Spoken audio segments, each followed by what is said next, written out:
guys, and welcome to my Thanksgiving edition 2021. The first recipe on my Thanksgiving edition is going to be the sweet potato pie, honey. Okay. We get into the sweet potato pie.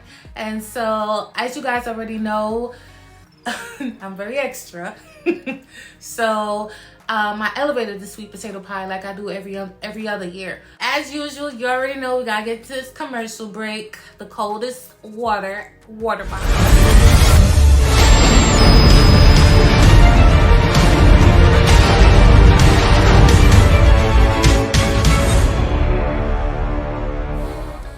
Alright, so you want to drizzle your sweet potato with whatever oil of your choice and get it everywhere. Massage it into the potato so it can be nice and moist when you put it into the oven.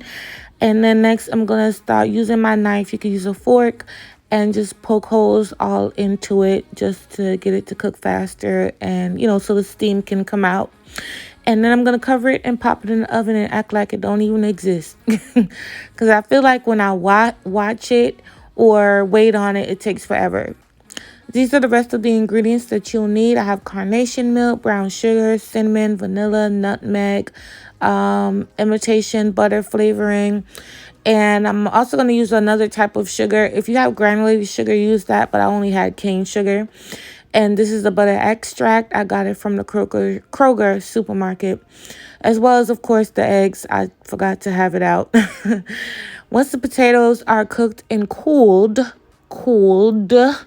okay, you want to add it to your mixer, and allow it to mix for about 2 minutes by itself, just to break it down a bit.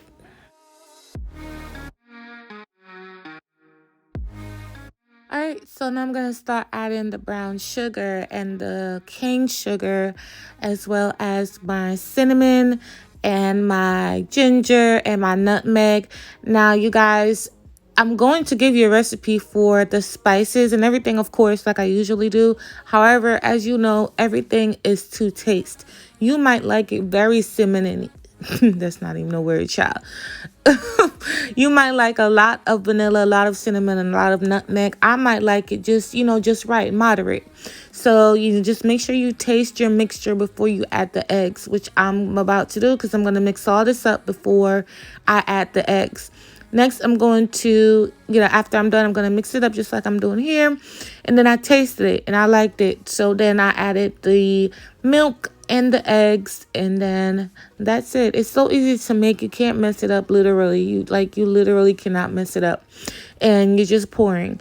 And then I added my butter, and I'm just going to let it mix, and then I'm going to show you what I do next.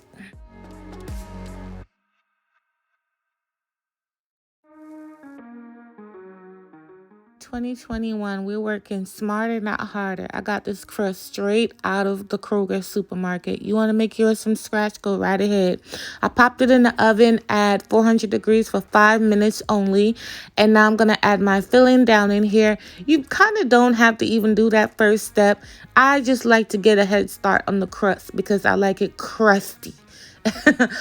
So I get a head start on the crust before I add the filling in there, but you don't have to.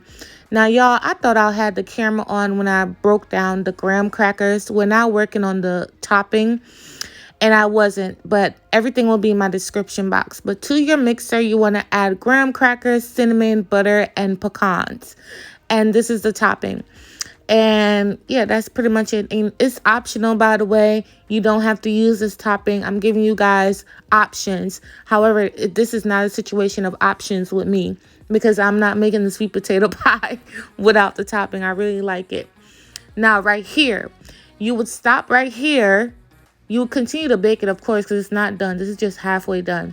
But if you do not want the extra razzle dazzle, you stop right here. Okay? Don't add the topping. It's 2 in 1. So make sure you guys watch the video all the way through to understand that I'm giving you a 2 for 1. If you don't want the razzle dazzle, you stop. You want the razzle dazzle, you keep going like I did. And yeah, so I'm going to pop it in the oven and allow it to continue cooking.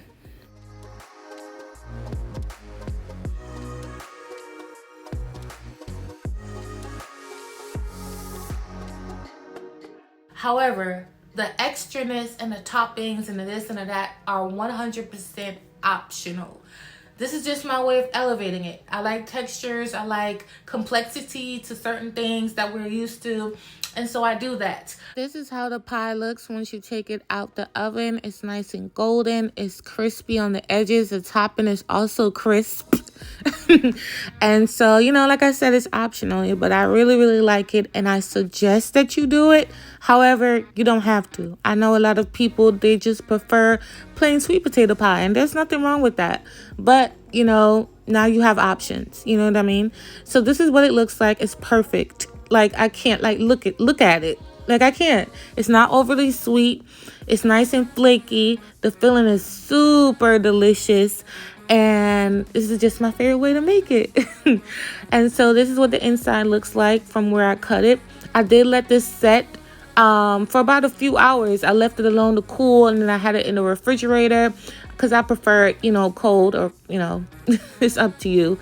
And so that's what I did. But this is what it looks like. It was delicious, and I hope you guys give it a try this holiday season. Thank you guys for watching. Thank you for your support, and I'll catch you on my next video, which will be later on today. Love you guys. Bye.